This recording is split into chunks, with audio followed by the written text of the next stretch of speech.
Sorry, one thing. Oh, that isn't my mic. What? I can hear your PC or your laptop. Yeah, she's a jet engine. And that's definitely picking up on the mic too. Yeah, but I was sitting back and I turned up the gain. I was like, okay, I must be able to hear my PC because sometimes I can hear it. And then I was like, I know what, I'm just gonna mute my mic for a second and see if that actually is. And then it like turned off the little bit of mic or background noise that my mic is getting, and I just heard. I was like, that's not mine. That's a small PC. Not PC, sorry, that's a small laptop that's making that noise. It's going to explode. It is. It will soon. Someday. Can't wait. I won't be surprised. Please have it on this.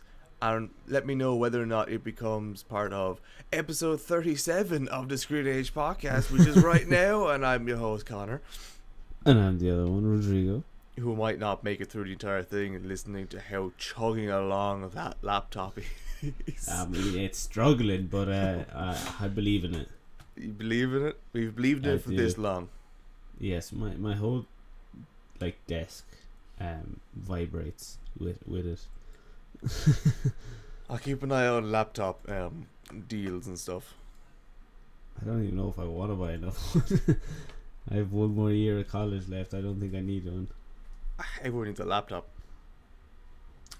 Yeah, I might look into them. Just I don't know. Don't want to spend money on one though. Yes, and the reason why we can talk a little bit longer about random shit like this is because if you're into Marvel and DC, congratulations! That's all there is this week in TV and movies. Legitimately. Yes, it's unbelievable. Like, just how much there is. It's crazy. We always have something to do with superheroes. That there's no hiding that, but the fact that it's only this week is a bit mad. Yeah, it is. It's a little bit. Oh, that's actually kind of annoying. Movies or TV? Excuse me. Yes. Movies or TV? Movies or TV? You go TV. Grand. Change it up a little, I guess. Marvel and DC. DC, because I'm not quite sure what DC you're on about for TV. When it comes to like DC things with TV, it's more so looking at we've gotten more looks at is it Batwoman, Batwoman, and a few other things. Once I remember when I scroll back up. Because again, it's just those two things. We don't have anything else for the majority of it. But there is definitely one thing I want to talk about that is thankfully neither or of the. Never mind. I think it was literally just. Oh, we have the Flash, which has to get a bit more things. Titans season 3 trailer, which actually makes Jason Todd look pretty cool. Yeah. Yeah. But I like this headline, which is Titans season 3 trailer reveals Jason Todd's death makes. Oh, I misread that. I thought it said death mask makes Batman retire. I was like, was it that cool looking? He was like, can't deal with this. Yeah, like we just have we have more trailers on Batwoman, Titans, all this type of stuff. So we are getting a good few DC what do they call it, series coming out. Oh, and Titans. Yeah, I just said Titans season 3 already. Yeah, so like we are actually getting a good few DC TV series again. Like, do you think they'll hold up? Because I actually haven't heard much about it, but I think Batwoman is pretty decent. I haven't heard too much about the Titans. I know it's a bit like grittier than most Titans things. is very gritty. compared to the like the Flash and those ones. I heard it is good though. Yeah. I know my brother watches it and he says it's quite good, but I don't know. It never like made me kind of want to go. Yeah, let's go watch this now. You know, it never made me want to watch it. Like, Yeah, I guess it's like they had such a big run of DC TV series that for ages I was like, okay, grand, yet another one. And I know Marvel had a big run of shows as well, but they all got cancelled. But like DC had a load of them, and like the Flash is really good. Arrow is pretty good. To a certain, like Flash and Arrow are good to a certain point. To a certain point, that's like most TV series. In fairness, there's one or two other ones as well that I can't really remember.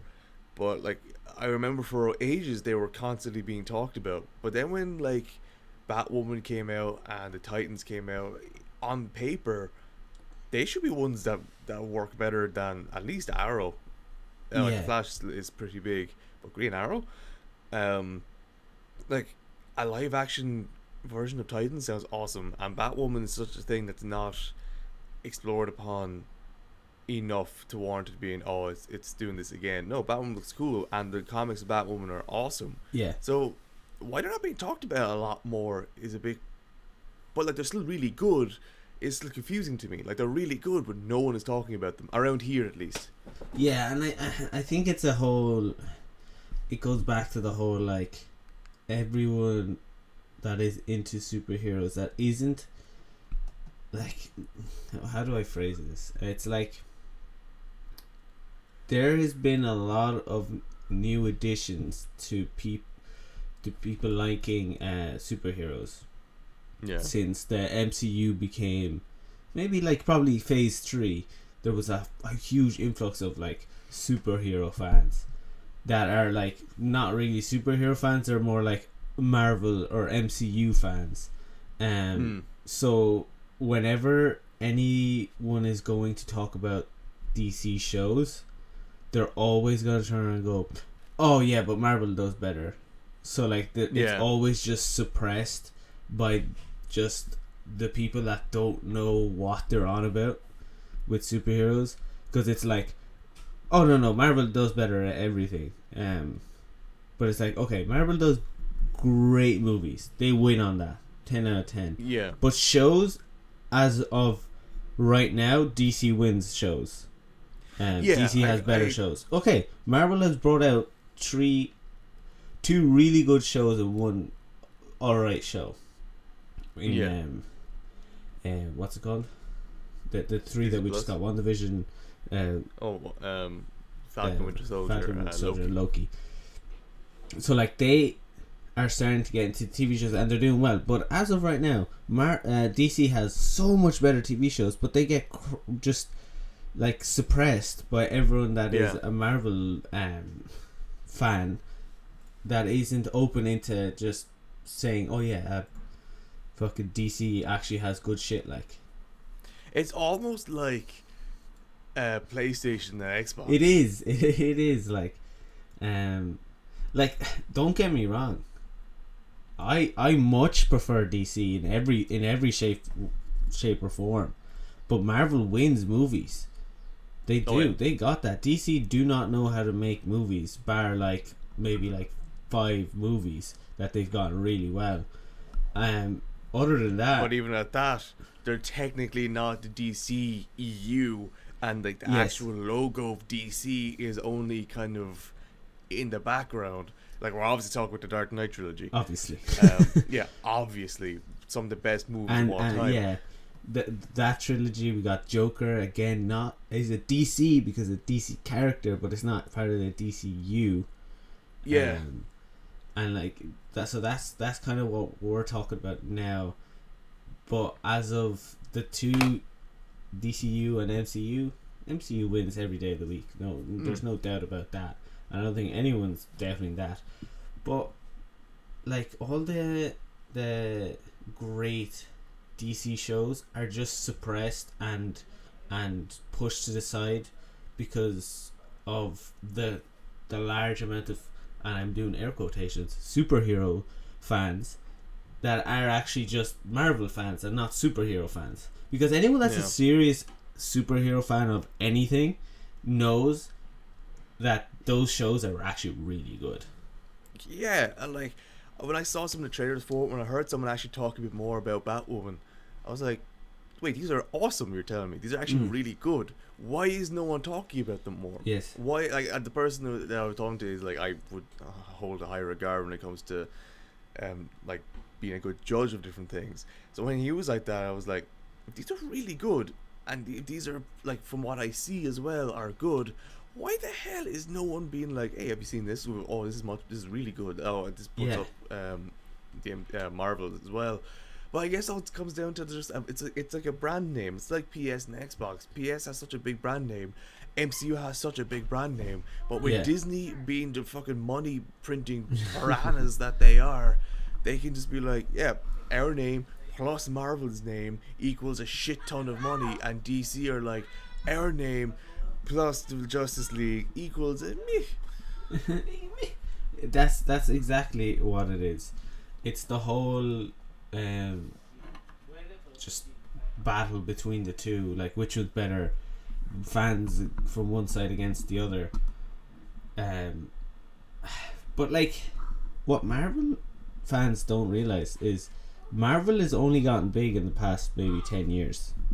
Like since 2008 that Iron Man came out. Before that, Marvel was not a thing. It had Spider-Man films, the Tobey Maguire Spider-Man films, and then there's really old films, and probably the X-Men ones. But DC were winning the movies till recently, that they just forgot how to make movies. Yeah, so like it's not even the fact that they like forgot how to make movies. It was like they made one bad mistake, freaked the fuck out, and made their Avenger movie. Like, it was the weirdest thing. I'm still really confused by it. I'm still super confused by why they just was like, you know what? Let's put all we've got, and we don't mean skill wise, we just mean name wise, into this one movie. Not talk about where they came from, not do any setups. Here we go. Here's your Justice League. I was like, excuse me, what? Where did this come from? Yeah. Like the amount of times that's fucking hilarious. I just saw your brother come in, I head peek around the corner and the door slam. Yeah, shocker. Like when I saw the Justice League came out, I was like, did they establish Flash, Cyborg, and who's the other one? Oh, Aquaman yet? And they were like, no, never got a movie. Aquaman's movie is actually coming after this. I'm like, what? Yeah. Why? Yeah, it was really dumb. It's like they were like, hey, look what Marvel are doing. Like they've created this whole like universe, and it's been really, really successful. Let's do that. Okay, great. That's great. Let's do this. Okay, why don't we start with the Justice League? And it's like, wait a minute. Should we not do what they did? You know, establish the main fella, the main fella that's gonna probably run the whole jizz, the rich billionaire playboy fella. You have him, make a film about him, then create your film about the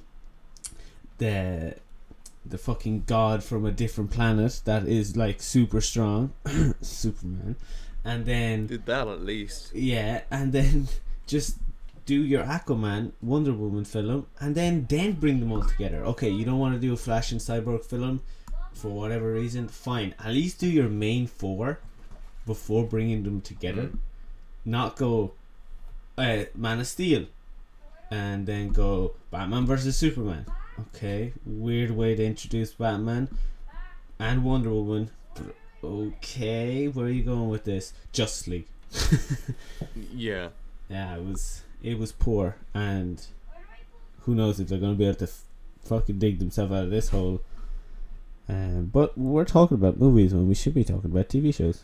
I was been wanting for the past 2 minutes to stop you on your rant, but you kept going with it. I was like, no, I'll leave him off with this. looking through but like it's even the kind not the same with TV series. It's like, okay, you've set up a Flash thing, you've done a Green Arrow thing now as well. Like that is two members of Justice League. Green Arrow actually is a member of the Justice League for some reason. It wasn't in the movie. I was like, okay, you've set up those two. You now have Batwoman here. Like, are you gonna set up like a Justice League show, or are you gonna do something that way? Because you're doing a Titans one, so you've obviously had the talent, and it's good. So you obviously have the talent behind managing multiple faces in one go. Like, do what Marvel don't do, in the sense of like, they're making shows or movies and shows that, I know the Punisher is R-rated, and I know like a few of those ones. So the ones back in the day that were like a bit more grittier, but the ones nowadays are very accessible to like kids, like the Winter and Bucky Soldier, to say, Falcon Winter Soldier, WandaVision, and Loki. They're not gritty, they're not rough per se. No, anyone could watch them really. So like, they're very accessible, but don't do what Marvel does and be DC. Make one that has multiple people, like you're doing with Titans, and that's that's popular as well. So they obviously they see a formula. So what I wanted to do is make that formula. I obviously like do it good, do the characters justice. One moment, that didn't register on mic. Really sad. Like do what MCU are failing at, which is setting up. Well, they're not failing at it now, but like, they're not capitalizing on having multiple people in this at the one time, and when they did, it was only an alright show, which is Falcon and Winter Soldier. So if Titans are doing if Titans are doing good and are popular and has that DC feel, capitalize on that, keep that shit going. Definitely 100%. Like, the Arrow was at the beginning, maybe for maybe especially the first season anyway, maybe the first 2 to 3 seasons were really gritty. Like, they were really gritty, and then it kind of got a little less as it got on to the end of it, which like the first 2 or 3 seasons are better than the end, but like, it was because it was kind of gritty, you know, that kind of way, and that's what kind of DC does really well, just grittiness. The Flash was never gritty; it was kind of more, but I mean, the Flash has never been a gritty character anyway, so that was fine. True. And then the Titans is really gritty, and then when you release the Justice League Snyder Cut, it was really gritty, and it works. So it's like, we have this thing that is working and people enjoy because they get their kind of, don't want to say childish, but I'm going to say childish because there's no other word that I can think of for the Marvel. It's, you get your fix from the childish comedy side of things with Marvel.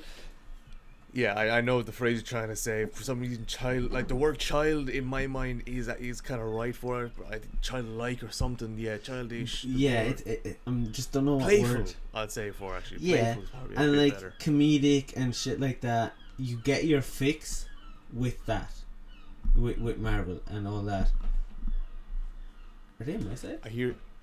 Yeah, I like usually the seagulls are here, but they're on your end this time. Yeah, I got seagulls on my side now.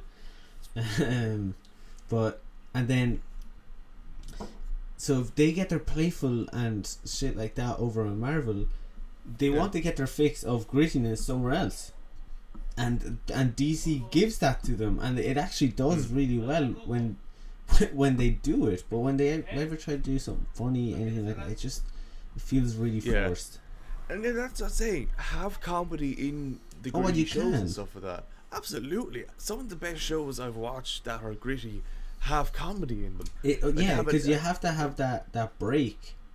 Yeah, and like a lot of superheroes in it, especially Constantine, if they ever bring him back, which I think they are at some point.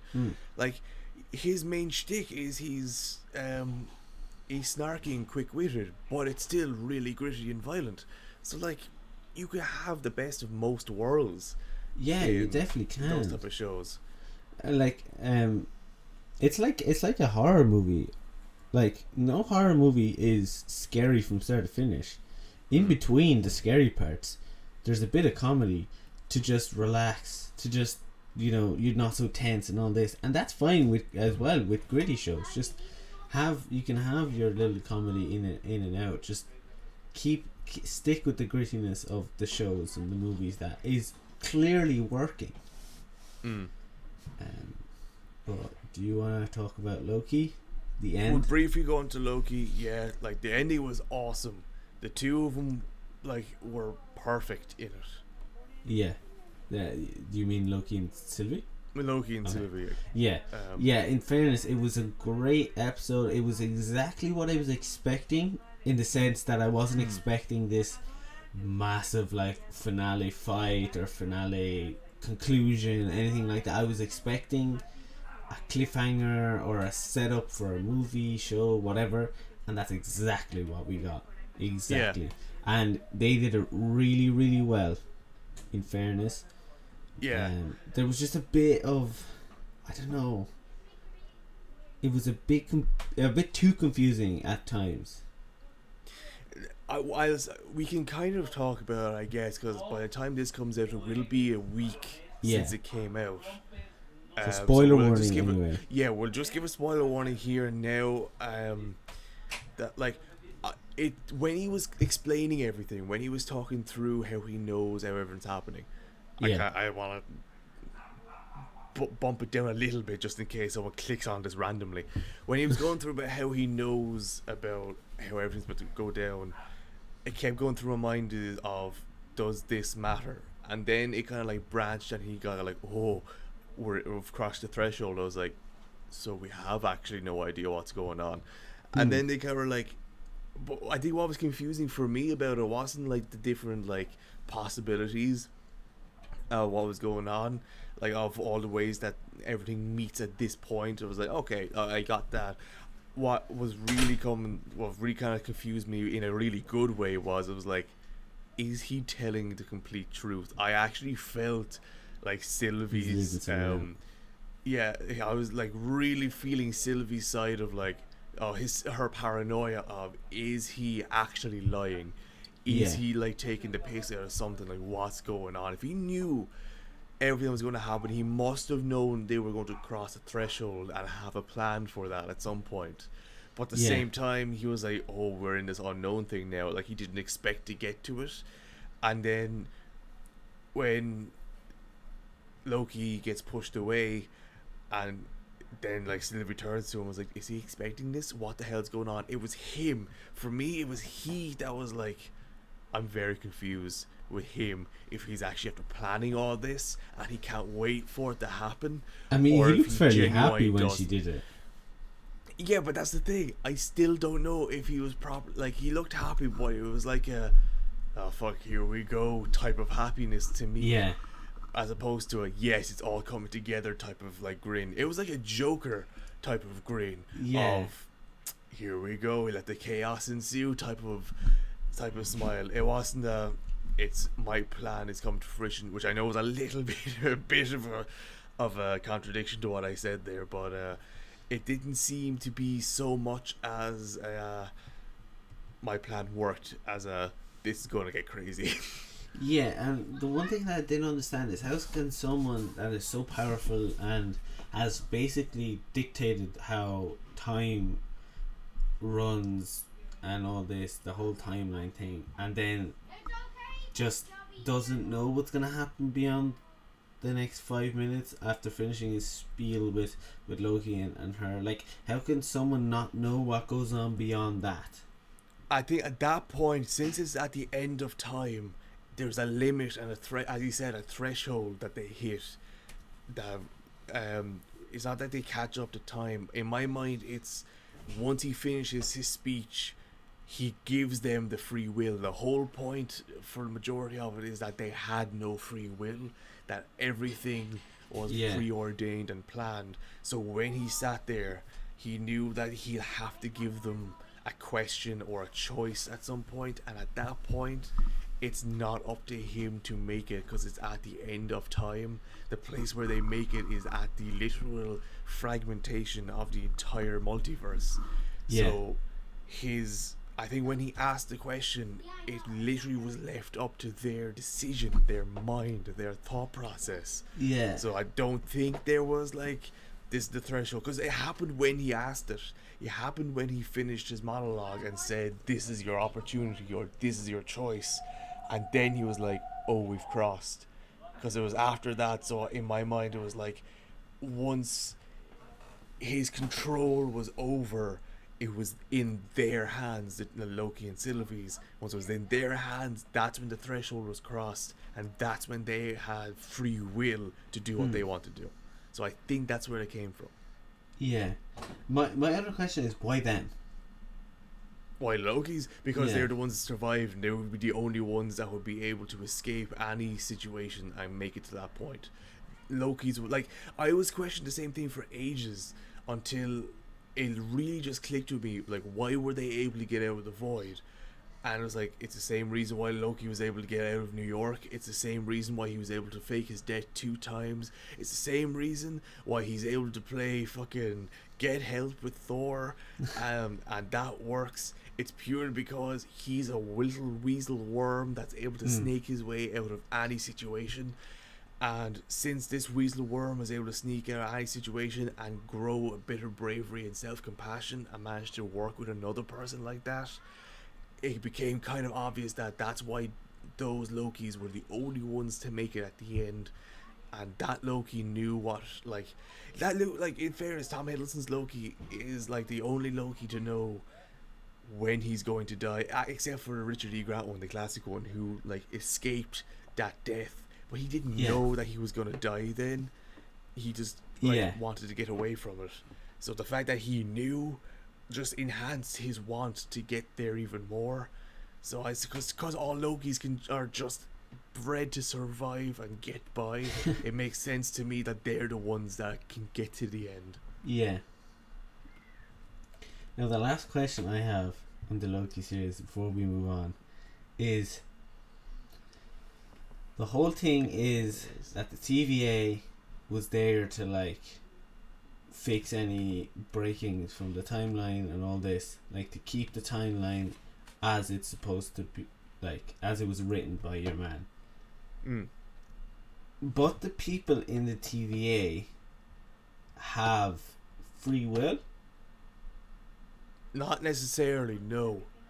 Because because like the whole thing of like Mobius turning and your one turning, I can't remember her name, was that something that was obviously scripted in his timeline that was meant to happen, but wouldn't at some point in like a normal timeline someone develop free will and cause something that would cause a branch in the TVA, and therefore is there another TVA that fixes the TVA's branching?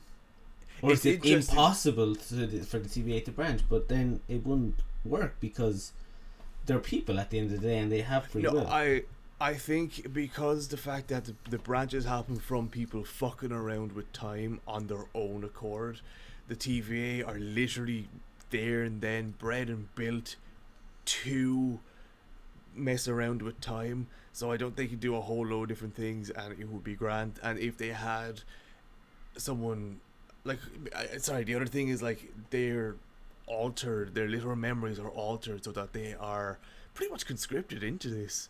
So I don't think that they are like within the possibility, because they actually don't have free will. Like none of them actually have free will.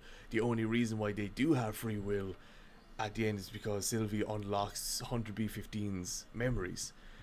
So no, I don't think anyone could do it. I don't think they could actually branch it. And I think the only reason why Mobius was able to actually get free will was because he came back from the void, and because Sylvie and Loki obviously were interfering with everything, because they technically shouldn't have gotten as far as they did.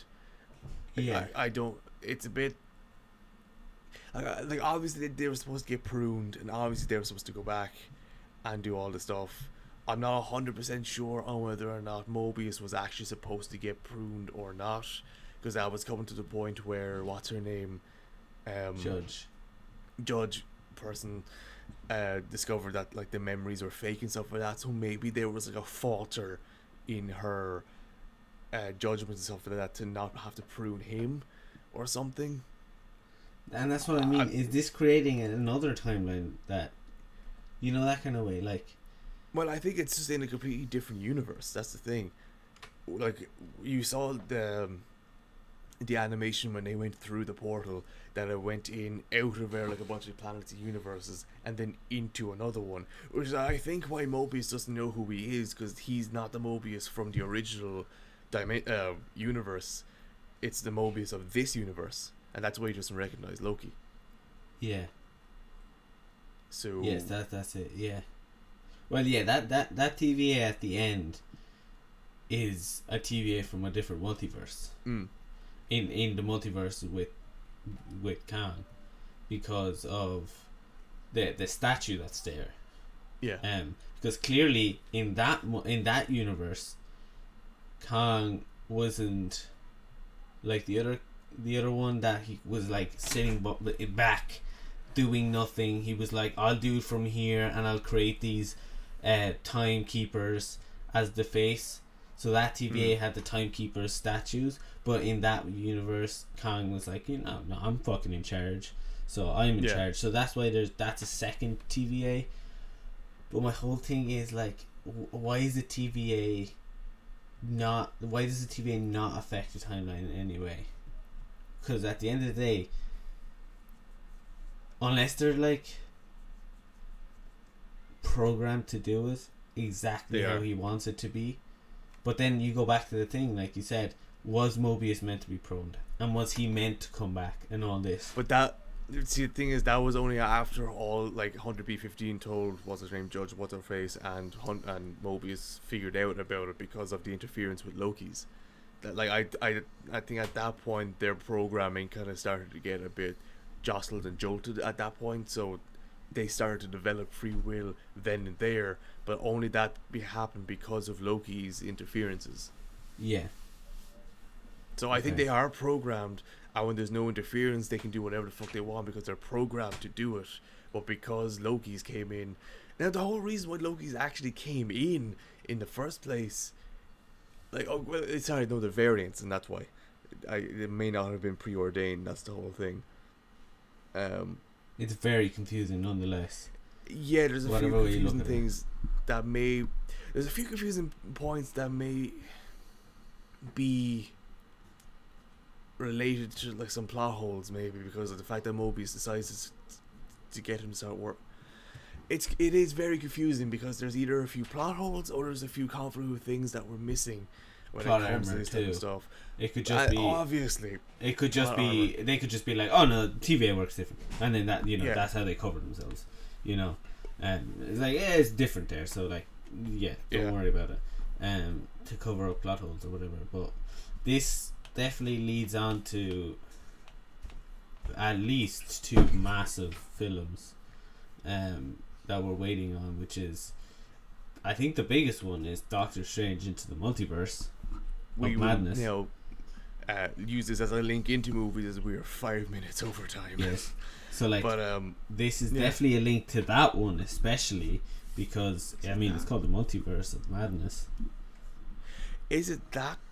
Yeah. Okay. I want to bring it back a little bit to a. It's more of this isn't a spoiler at all for Loki. It's actually a big theory that the TVA. We're talking about Zero Night. The TVA resides within the quantum realm. Yes, that's a theory. Yeah. Is it? It might be the Multiverse of Madness, or it's because the Multiverse of Madness, I think, is going to have something to do with the quantum realm, isn't it? But it might be more so. I can't remember what poster it's in. I think it might be Ant-Man and the Wasp, the Quantum Mania one. Yeah. It's some poster with quantum realm based in the background, and you can see a city in the background of that poster, and it looks a shit ton like the TVA. So for them to be in the quantum realm is like, we should be seeing more of them. So that's how Khan or Krang or the Conqueror, at least Kang the Conqueror, is being set up for the Quantum Mania one as well. I think he's the main one in that. Yeah, and like I'm guessing the Doctor Strange one, he's just gonna have to probably be dealing with this whole multiverse of like what is going on, Madness.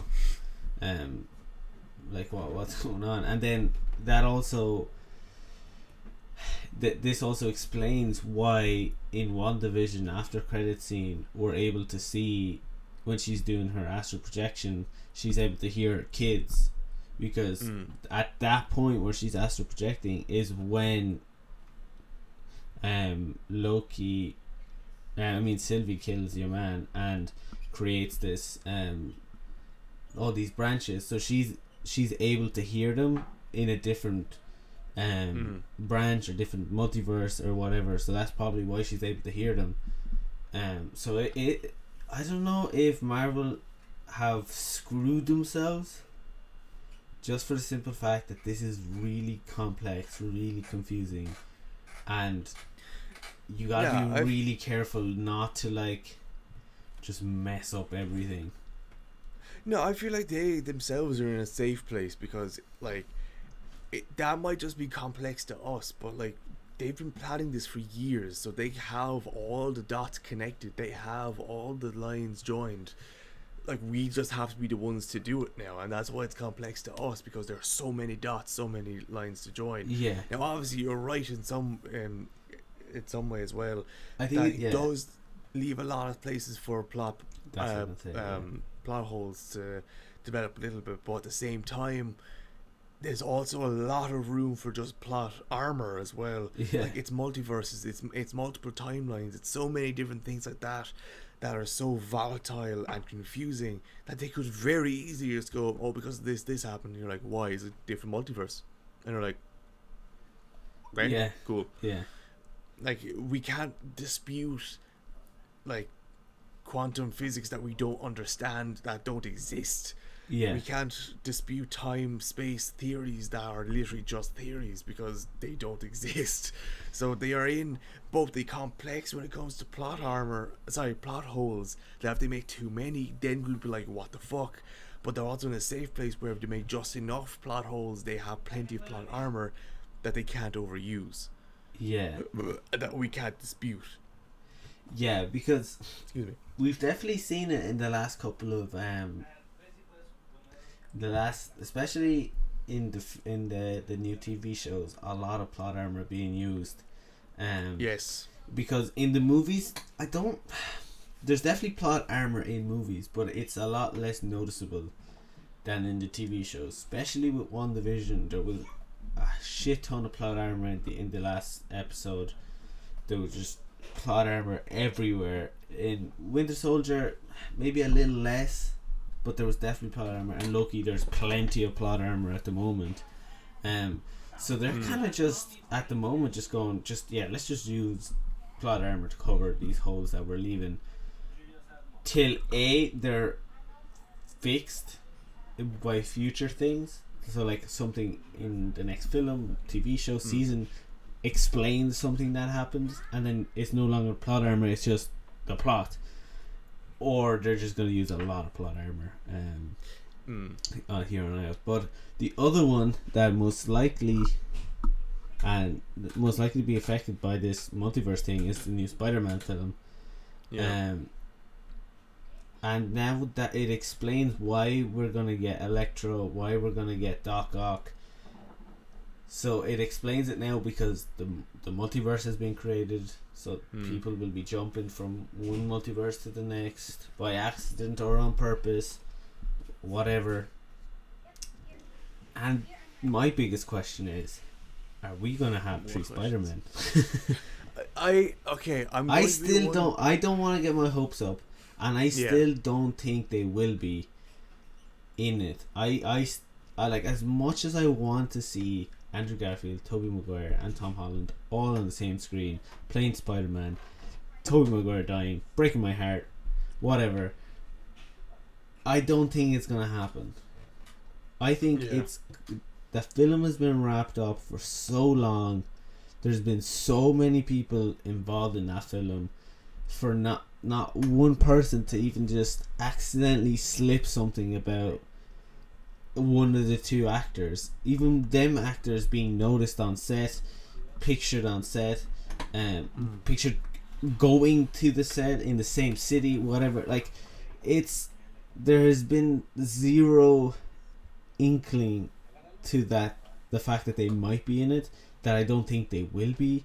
I mean, if they manage to cover this up for this long, and then we go watch the film and they're actually in it, Marvel are the greatest fucking people at hiding shit, because that, to be able to hide that, is unbelievable. I'm gonna close my window. My dearest apologies for that construction site that's going on outside, apparently. They're filling up a pool. They are doing the what now? They're filling up a pool, and the ring on the outside needs air, so they've got an air pump. Ah. Oh, okay. I thought it was drill, and you were like, they're filling up a pool. I was like, whoa. No, but so, like, yeah, I don't think they will be in it. Maybe not this one, but maybe the next one. It might end with like the after credit scene. They might be in it, or the after credit scene, they might have a thing where like a portal opens up, and like you just see the feet of another Spider-Man walk in, or some shit like this, to the next Spider-Man film or the next Avengers film or whatever.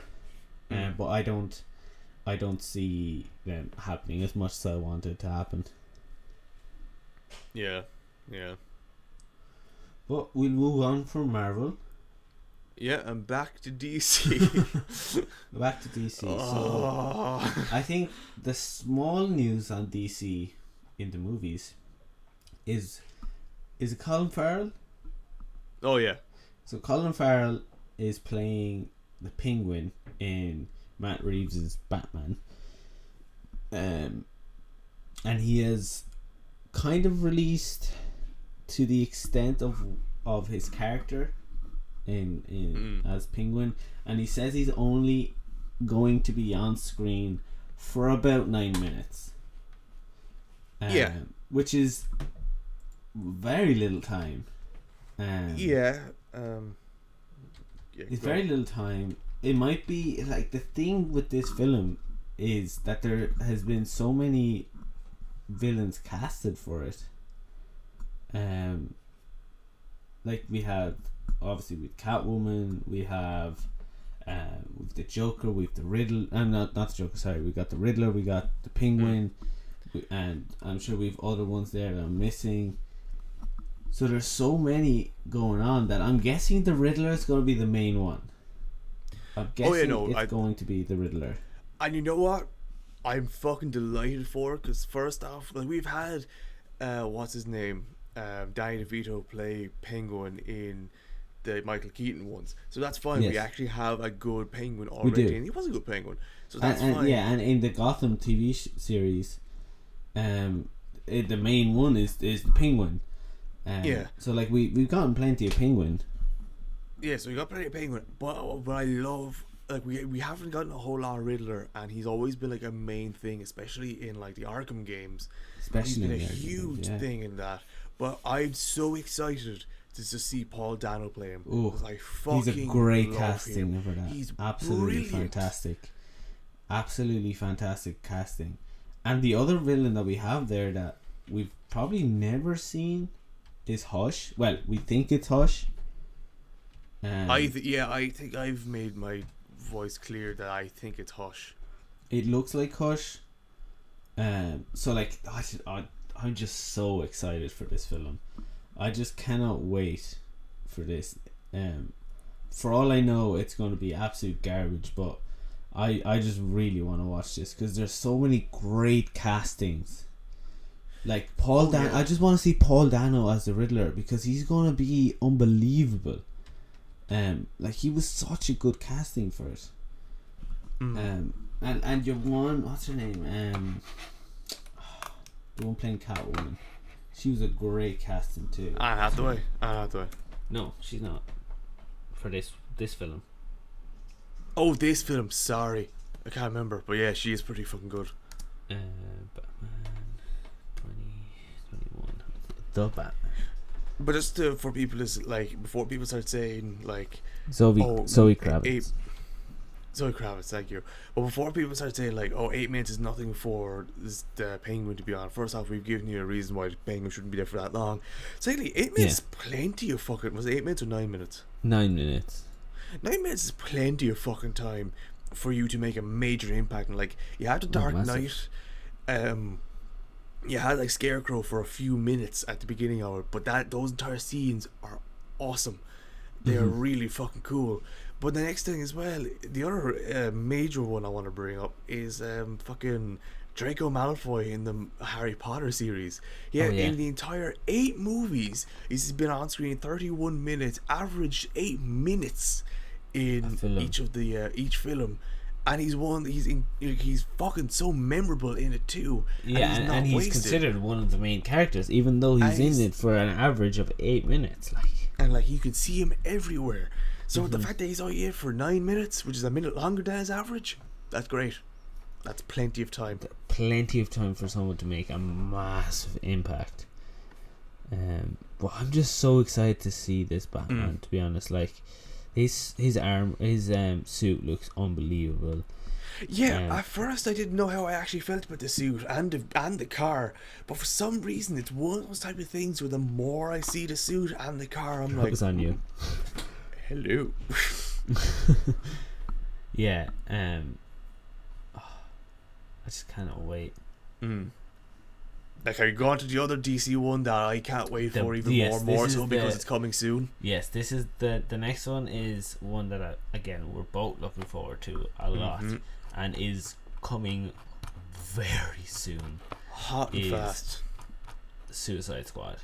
Yes. Now, which is such a change of pace from 2016. Yes, Suicide Squad. Now, this really caught me off guard. Because we only started to get news of castings. We only started getting news of like voice actors and shit like that, like at the start of the year. Yeah, at the end of 2020, start of the year, and that way, as soon as you said that, I was like, "You're right." I was like, okay, I'm waiting for Suicide Squad next year. My mind is Suicide Squad is not for a long time. And then when I saw the poster the other day I on a bus stop and it said July 30th, I was like, what? We only got news about all this like fucking couple of months ago. So that means they kept this in the dark for who knows how long, all the way through recording, and then after recording goes, "Oh hey, look what we got." Because like we got whenever we got the first trailer of just introducing the characters, I was like, they're just introducing the characters because they have nothing else to show us, because they haven't even started recording or like are halfway through recording or whatever. And then when it's coming out in July, at the end of July, I was so like taken back a couple of steps going, hold up, this is really soon. I was not expecting this. Oh yeah, and the fact it's coming so fast, so furious, it's just crazy to me. It's absolutely manic. And the fact, but like, you could say that if it was just a Batman movie, if it was just him, so like you have just Batman, say 1 to 2 villains, and like 3 to 4 like side things, so you have 7, 8, maybe 9 characters pretty much basically on screen at one time, then I could kind of see the movie being churned out pretty fast. But you have like over 9 main characters, and so many huge faces, and you're like, here it is, July. Or like, James Gunn, recede your massive schlong for a few seconds so we can be like, whoa, man. Yeah, like, it's just unbelievable. Like, because like you said, like in a Batman film, like who's the main characters? Batman and the villain, the main villain. Like, so it'd be like the Dark Knight, it would have been Batman and the Joker, and then you would have had like the semi-main characters like Gordon and Harvey Dent and all them, and then like the really just side out of there like Morgan Freeman. But this one, we have so many big characters that I'm just really excited yet really scared to see this film. I'm more excited because you know my opinion with James Gunn running a huge cast. He's the perfect man for it, so I'm he's still the excited absolute for it. perfect man for it, and he's done it so many times and done it well. But the thing that scares me is the Suicide Squad. Just flashbacks to the first one. Yeah. But like, and the other thing that kind of scares me, but also I'm happy about, is the fact that they turned around and they said, "Yeah, we messed up the first one, but we're gonna keep in the same timeline. Yeah, like it's we're just gonna get a thing. new set of villains to work whatever we're gonna do." Yeah, it's a completely separate thing, and I think James Gunn is like it's pretty much its own thing. But I thought it was a huge amount of cojones to be like, okay, here's 2016. It's like, okay, that's fine. And then there's Birds of Prey, and I was like, okay, it's pretty decent, but it's still Margot Robbie and all that type of stuff. And they're like, you know what? Here's Margot Robbie, here's Joel McKinnon, and here's Viola Davis again, but here's 100 more people that you get to go on, and we are not paying any. Like, they're literally just pretending like the first one never happened, which is such a Suicide Squad thing to fucking do. Yeah, it's such a like that universe to be like, meh, here we are again. Yeah, it's such a like it's so good to do that. Yeah, and I think the other good thing and like thing that kind of like is making this film just like all the better and just the more anticipation is the fact that this is James Gunn redemption story after being dropped by Marvel. So like Marvel kicked his ass to the curb, even though he made Marvel massive with a couple of his films. He is back in, like, he's not back, but he did do Guardians of the Galaxy 3, didn't he? But he was sacked. He was right dropped. I don't even know if it was right after. I think it might have been mid-production after before. I know he was definitely dropped from it. But this is like his redemption, so he's gonna really just like, if this bangs out an amazing film, this is really gonna be like, just fuck you, Marvel. This is what you're missing out on. Oh, never mind. Yeah, sorry, yeah, he was fired from it. So yeah. But like the first couple of critic reviews are in, and like they're saying like, this is hilarious, this is glorious, unpredictable, insane, and just James Gunn and DC is a match made in heaven. That's what they're saying, which is just yeah. But do you see like why it was such a stupid? I'm sorry if you can hear a helicopter. By the way, something's flying over me. I actually, you could probably hear it too. But there's like the police. I don't know if it's the police. I think it's also a fucking private helicopter bitch flying around the place. But like, they're just hovering about. But do you see how I always found it really stupid as to the reason why he was fired? Was because it was a bunch of tweets from like 2010. It was or like it was a good few years back, and you're like, oh, you can't be saying this. Like, I'm not saying this. That was years ago. You're like, oh, but you can't be saying it. I was like, I know, that was years ago. You're like, nah, see ya. And even like DC were like, what the fuck? Come here, honey, make this. And like, yeah, all right, good. And now you're getting these type of reviews. Of course, like, you're stupid to fire someone that big, that great, because of something like a few fucking years ago. I know the comments were pretty horrible, but fucking other actors and actresses and directors and producers and executive producers have got a lot more flack for a lot less. Yeah, and like the whole thing of like holding someone accountable for something that they did a very long time when they might have been young and dumb, even though they definitely changed and all this, it's kind of stupid. Like, for someone to have tweeted something 10-15 years ago and then just being someone resurfacing these tweets and then being sacked for those tweets, even though they're a different person now, is really dumb. It's like the whole like Kevin Hart thing with the Oscars for like tweets he did like 10-15 years ago, and then is like dropped because someone resurfaced them and him having to go out to apologize for it. It was just really dumb.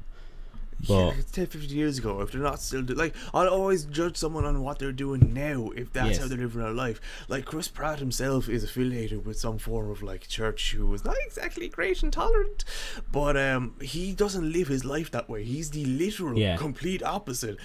I constantly, when I see him posting on MMA fight things and he's like, God is great and stuff like that, I'm like, first off, it's an MMA thing, but like you're still doing that, but like he's not going against other people, so I don't hold it against him. Like I know a few people were like, I don't know, he's with them, was like, he doesn't live his life like that though.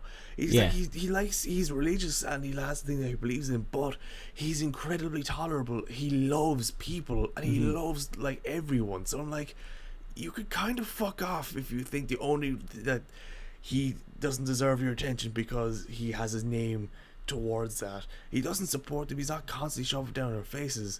So for James Gunn to be dropped for something that was that long ago, and like again, DC put the blanket over his shoulders, gave him a nice hot cup of cocoa, and was like, "Here, make this movie," and that's the reviews he's getting. Like, what the fuck? Yeah. Oh man, I'm reading some of these reviews here. Like, it's kind of like said as like a question and answer type of a thing. So it's like, will DC fans love this? And it's like, this is the suicide we've been waiting for. And it's like, what if you're not a hardcore DC fan? It's like, any doubts you might have over Suicide Squad will vanish over the outrageous opening. Oh, and perfect. And then it's like, how violent is it? Right? You're gonna love this. DC's goriest film to date. This film is the bloodiest DCEU film yet. Violent as hell, raunchy, unforgiving. Good. That's what you want. If you're wondering whether James Gunn can truly go there in with the material and the R rating, indeed they do. Oh, this is just, I can't wait. Makes me so excited. Cannot wait. Cannot wait for this. No, this is gonna be good. And like it just got mad. It's just, I just can't get over the size of the cast. Like the cast names and everything. Like we have massive names on this, and for him to be able to produce a masterpiece is really hard, because you gotta be able to control a lot of egos with some of these guys. Like it's just unbelievable. I cannot wait.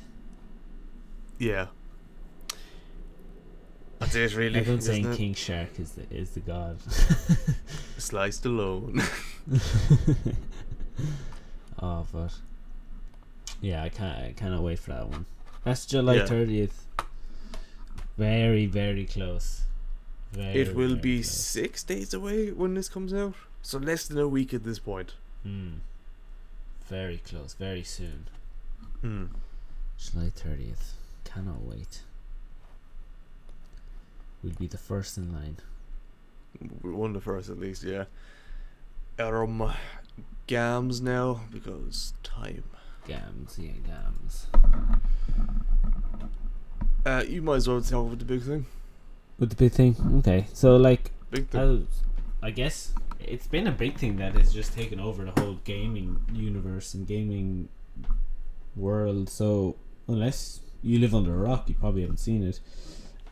Steam have brought out their own console, per se. I'm not quite sure what the name of it is. Steam Deck. Steam Deck. I think. So. Oh, hang on. No. Whoa. Yeah, Steam Deck. Why did I think I was wrong? Steam Deck. So it's basically like a Switch that can play PC games.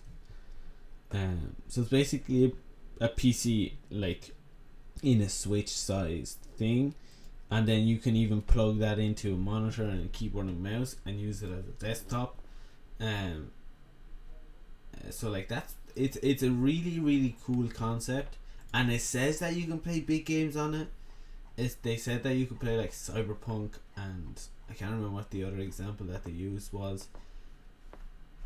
So this looks very promising if it can run it at a really good graphics and really, really well. Yeah. Like, okay, this is the thing. It's like they claim that type of stuff, but its specs are pretty similar to, not like, it's a little bit better. I don't look at it and go, whoa, that's crazy better. It's a little bit better. Like, it has the same resolution, a little bit better. Like, it's a 1280 by 800 pixels, while the Switch has a 1280 720, so it's a little bit more defined.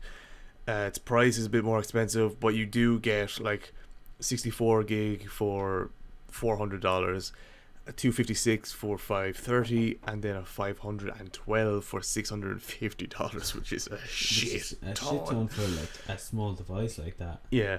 Now it has 4 times as much memory, and then it has like its own a pretty decent GPU and a CPU, which has been used in a good few tablets and stuff, I think, or it might be its own. I'm not 100% sure. That's great. That's grand. Like, if it can run games better, that's definitely a place where it's gonna be at, like, it's gonna surpass Nintendo Switch easily. Yeah. I do wish the screen was a little bit better. We do have the positive. We do have the we do have the Get it out. I want to try, but I can't think. We have the facilities. You can see my straining face. I can't think of the phrase. We have the facilities to facilitate. There's a word I want to use that I can't think of, but we have the means to put a better screen and a better resolution on that screen. Like, we have phones that can run really well as well at a better resolution. We have the means to do that. So for it only to be a little bit better than a Switch is I was hoping for like at least a 2044 or something like that, or at least 1440.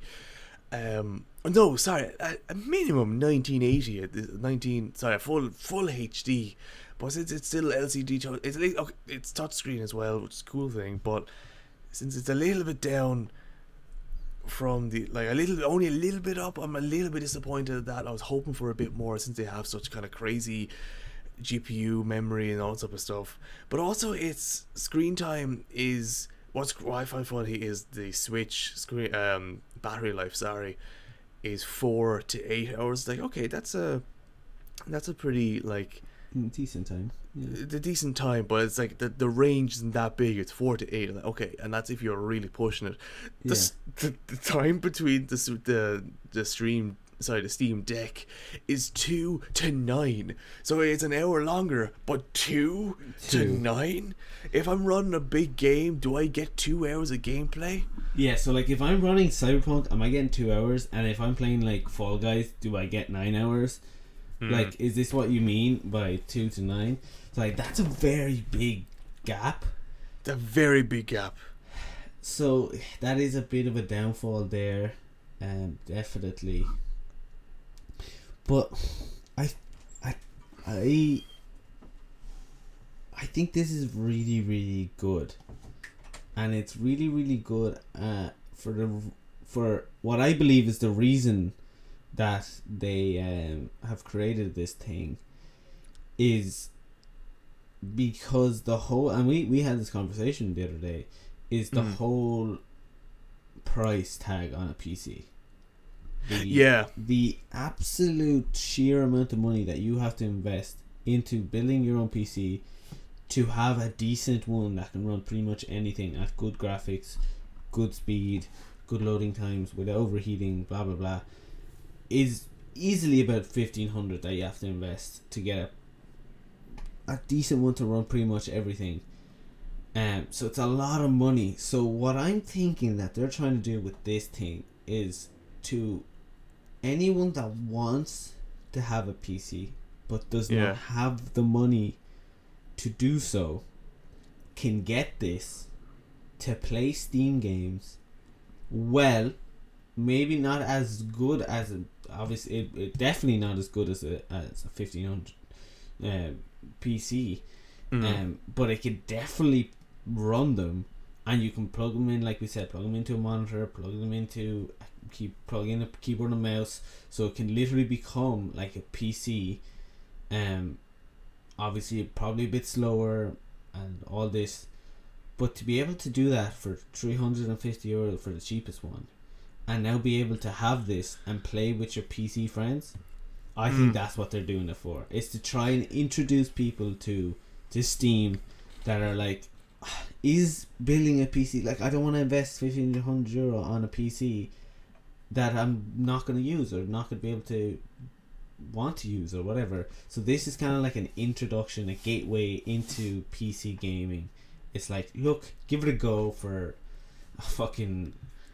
a fifth of the price of a PC, and go in, try it, see what Steam has to offer, how it works, what you can play with your friends, and it's kind of like, okay, I like this, I'm going to go build a PC now and build it. Or I don't want to build a PC, but I'll have this whenever me and my friends want to play Fall Guys or want to play Dota or whatever.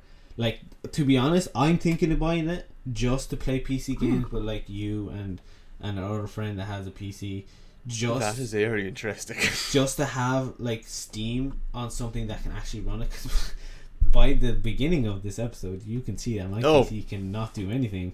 So like, to be able to have something that can actually run it decently, and I don't have to spend an absolute fortune, I might be getting this. For a while, just because I was wondering why you hold your mic in front of you, and then that PC started kicking off like a fucking jet engine. I was like, there we are. Yeah. Because the other mic you had right in front of it, but now you're like back away from it. So I'm like, this is why. That's it. That's very interesting. I didn't actually look at it that way, probably because I have a PC, so I wasn't even thinking along the lines like that. That's a very good thought process behind it. If it is to get people into PC gaming and to make it a bit more affordable, what's the other word, accessible for people who don't want to spend, like I have 17, which is now at the fan, 1785, and that's not that there's no comma in between the 17 and the 85. I have €1,785 on a PC that is now running beautifully, aren't you, my lovely? So like, you're dead right. If you want to spend 400 and you already have a monitor, and say you have a shitty keyboard and mouse that you want to use, or you just hook up or get like a cheap one for like €20, you can easily then branch into it and play basic games and other things. That's a very good thing. But it's not even, it doesn't even have to be basic games, because it can run like Cyberpunk. Like, that's the main one that kind of like made me go, wow. Because like, whenever they did the trailer, they said another game, I can't remember what it was, but I know they said one of the examples they gave was Cyberpunk, and I was like, if it can run Cyberpunk, it can pretty much run most big games, and obviously not as fast, not as good graphics, loading times will be a lot longer, and all this. That's fine as long as it can run it, and I can like hook it up to something and be like, hey, do you want to like hop on Steam and play something without having to spend that much money? It just opens so many avenues to whatever you can play, and I'm actually really considering buying this. I'm just gonna wait for a couple of reviews and shit on it. Yeah. I'm looking at something here, and the more I look at this, the more crazy it seems, by the way. Because I was like, I wonder if there's a deck for, like, if there's a dock for it. And as I was scrolling down, there's like, it looks to be some form of like little bar that it just kind of sits onto.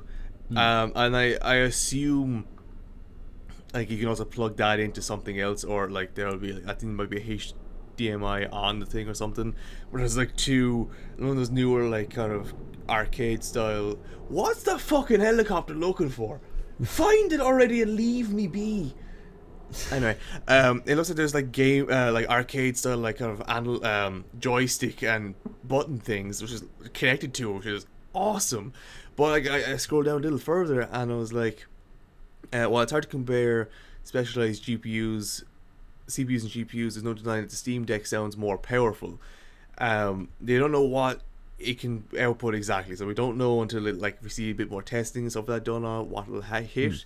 But like, if the Switch OLED apparently is supposed to try and hit 1080p at 30 frames a second. Like, for a handheld, I'm going to say pretty damn good. But apparently Steam should be able to surpass that, and if so, excellent. If you can get me 1080p on maybe 30 frames a second, if you even bump it up a little bit to, But 30 isn't terrible, like.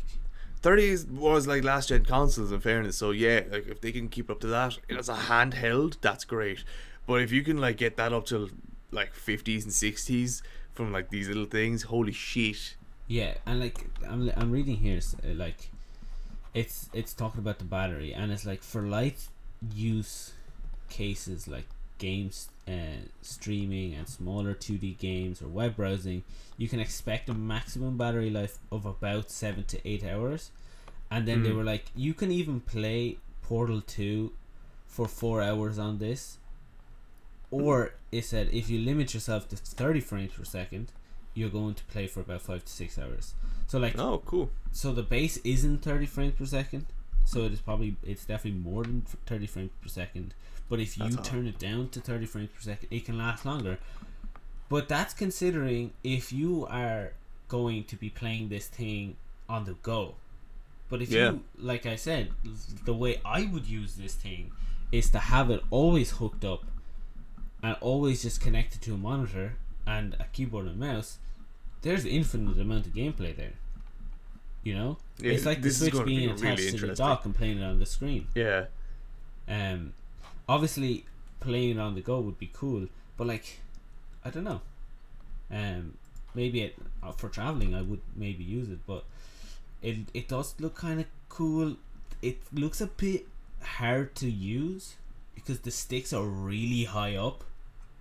Because if you look at the picture of it, like this, the sticks are really high, right? So you already have to hold this really high, and then I don't know how you're meant to hold those sticks really high and then use the back paddles, because it has back paddles like a cool, like a Elite controller would.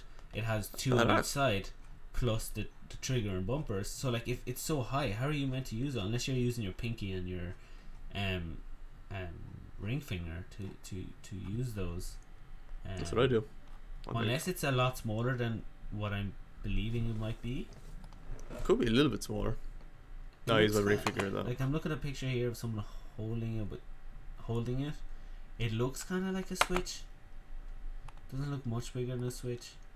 So maybe it's not too bad. Maybe I'm imagining a lot bigger than it might be. I feel like it's coming down to the thing where like I can't. Like, I had to pick up a controller there to know how my hands fit over because there's muscle memory now. I feel like it's going to be the same with that. We're going to look at that and say, I don't know how my hands fit over this. But then we're going to hang on to it and go like, oh, that's how. Yeah. So, like, to be honest, I'm actually kind of really considering this if we're, like, serious about PC gaming on Steam. Like, this is really interesting, to be honest. But I will definitely wait for reviews and things like that, because I don't want to be one of those first few guys that gets this and then it's like, oh, this actually really sucks ass. Like, I'm gonna wait, see reviews, hear reviews of people going, you know what, like, it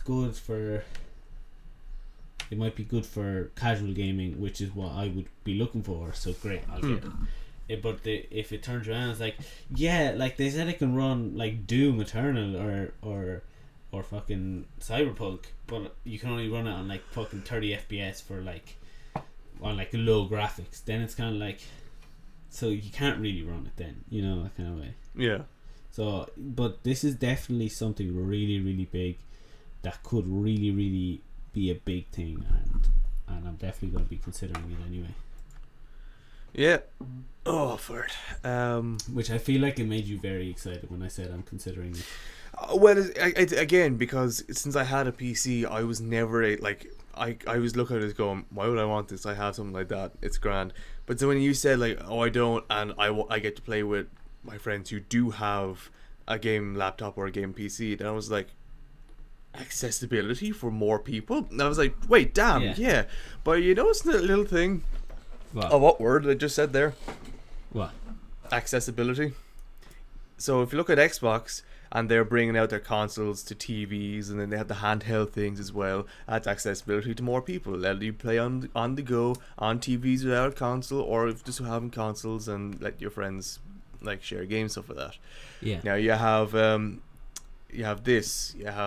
Steam, huge PC thing, now going into handheld consoles, allowing people to play more games with themselves, out and about wherever they want to go, here and now. And then you have PS, who can't stop restricting where you get your games, and have done nothing with a handheld in ages. I've noticed a bit of a trend.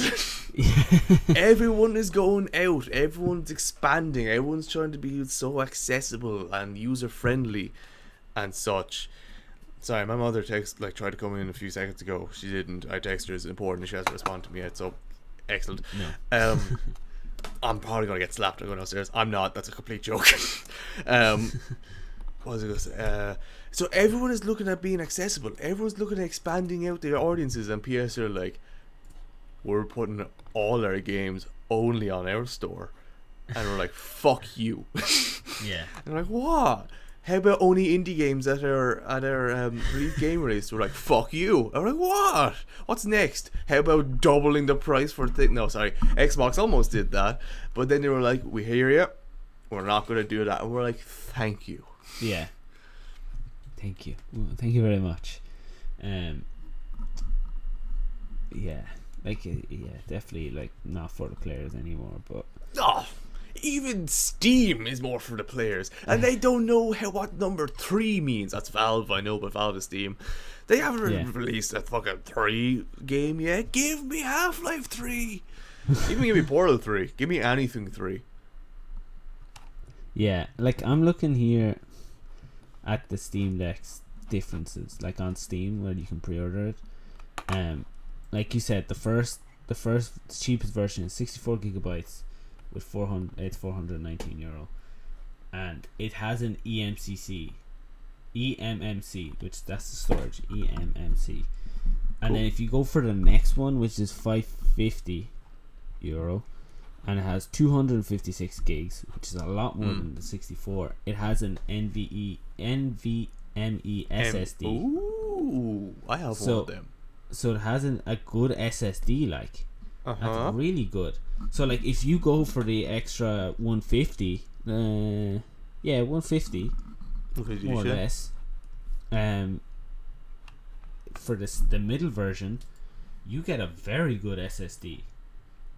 Like you get a shit ton, like you get more than double the amount. You get like quadruple your storage space, and you get a better. That's pretty good for 150 and then extra. If you go the next one, which is €120 extra, it's still the same SSD, just double the other storage, so like half a terabyte, and obviously it has a couple of like extra, like it has a premium anti-glare glass. It comes with an exclusive carrying case, exclusive Steam community profile bundle, and a virtual keyboard theme.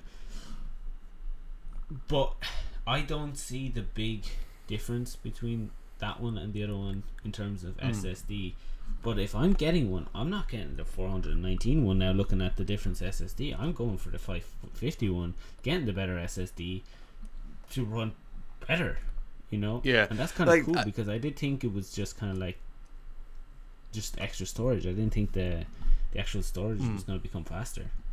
I actually like how they have different things like that. How like the more you buy, like the more you spend, like more things you get, because it's a bit more of an incentive. Like you're right, there's not much of a difference between the mid one and the highest one, the 216 to the other one, the 526, 32. How much is it again? 512. Sorry. So like there's not a big difference, but there's enough there for you to have bragging rights over anyone who has the smaller one. So like, there's still an incentive to get it. It's not a huge incentive, but like it's still it's 120 more. Like that is like a week or two maybe of like whatever paycheck you're getting. If you're considering this, you have a concept of income and you're passionate about gaming, So once you see this, you're like, I could save a little bit longer and get a better one. Yeah. And have bragging rights over the other one and be future proofed a little bit more. But at the same time, even for casual things, that mid one is fucking incredible. So I like how they're doing it. So they give you more of an incentive to get the more expensive one, but it's not cash grabbing either. There is actually reasons to do it. Yeah, and they're beginning to ship in December of this year. Right? Ooh, that's good. Right for Christmas. The only thing is they're shipping the small one then. And then the medium one is not shipping. It says expected order availability Q2 of 2022.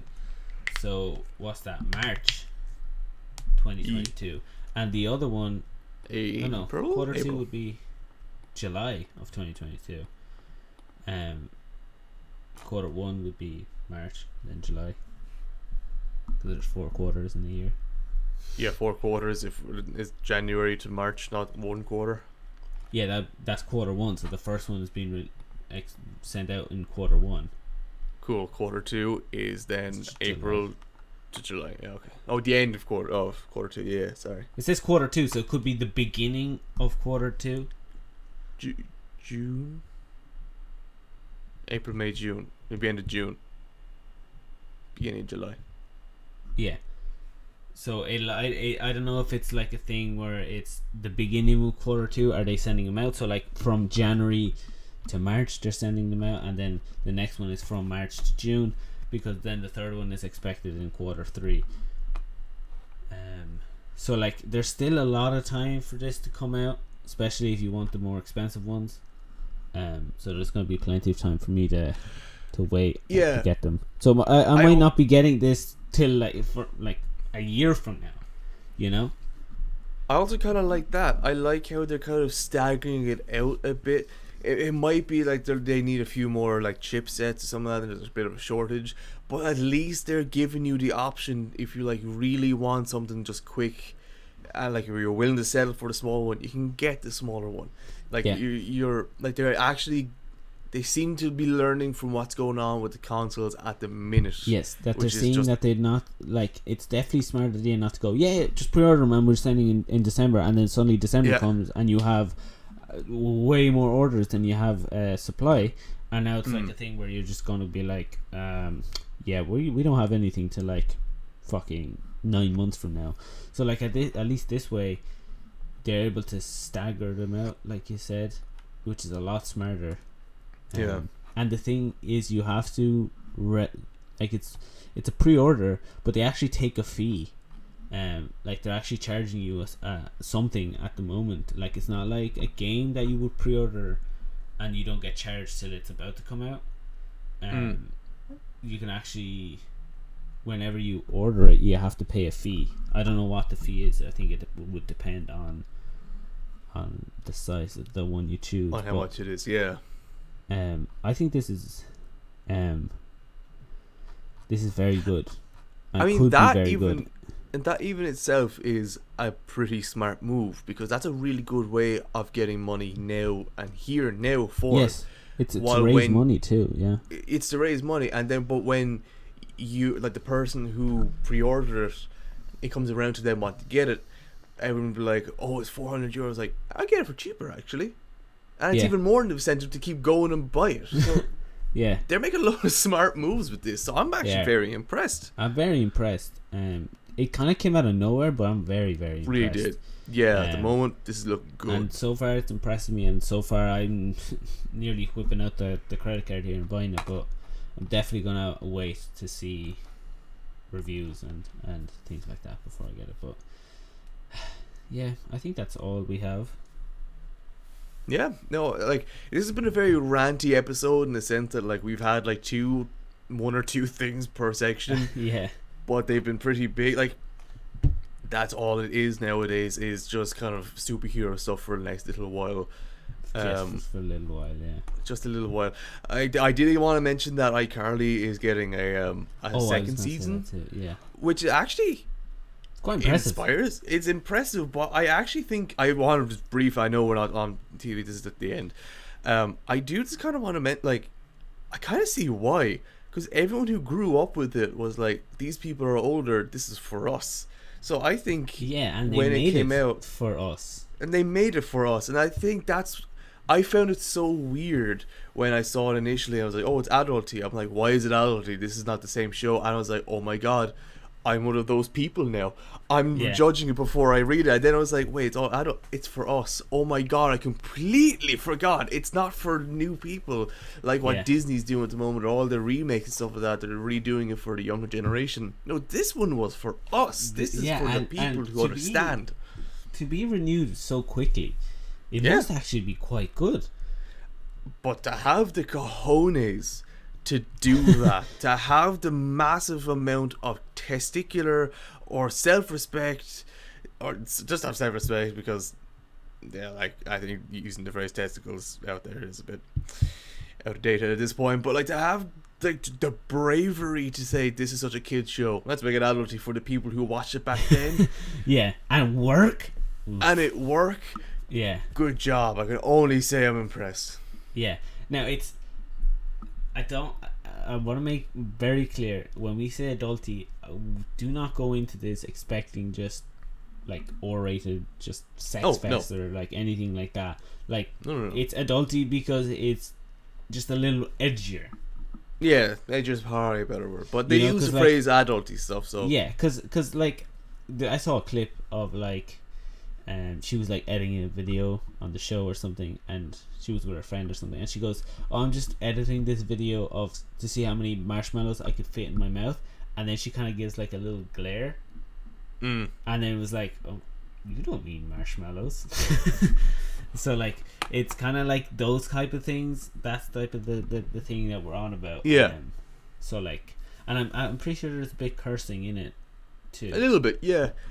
I remember at the beginning people were like, what's going on? Like adult, like, 18s either. I just wanted to mention that. Like, that's really cool to see. That's really cool, Again, it's on Paramount Plus, so like, never gonna see it. Fuck us, right?